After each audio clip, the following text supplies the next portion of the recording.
The New Yorker, an original poem read by the author. I lay here all day today in this guest room bed that is not my own, flipping through hand-me-down copies of the New Yorker, like reading a newspaper from another planet, one populated with finer, smarter, more able creatures than myself. The first thing read is the long list of plays and Broadway musicals that I will never see and can only imagine in my weary, culture-starved mind. Films that will never make their way to my sleepy Arkansas town when the marquee is full of action schlock and tepid comedies which placate the masses who don't enjoy thinking. I skip the fiction with apathy born of boredom with other people's imaginations when their real lives would interest me more.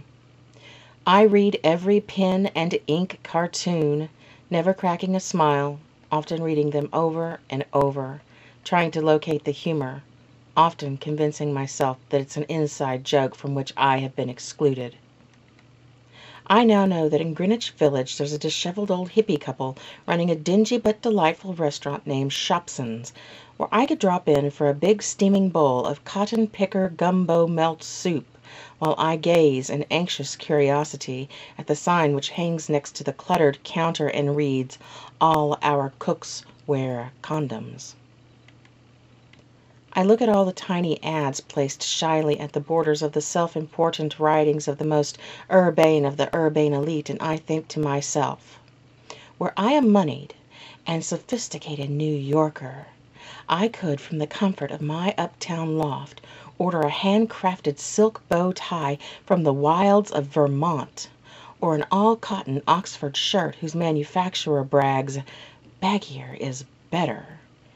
I could, at long last, own a hand-woven collar for my city-dwelling pooch, or rent my own Irish castle, so that I'll have something interesting to talk about over cocktails in my little black dress. I notice the small drawings of nothing of any great value which are always peppered throughout.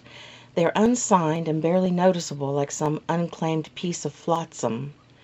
They remind me of my own life, cluttered, sloppy, meaningless, ill-conceived, stuck in wherever they'll fit without causing interruption or intrusion. I'd love to live that life, the about-town life, the cultured, creative, buzzing, jam-packed life, but I know in my heart that I'm not cut out for it, that I don't have the guts or the brains or the style for it, when even this small, familiar green guest room scares me to death.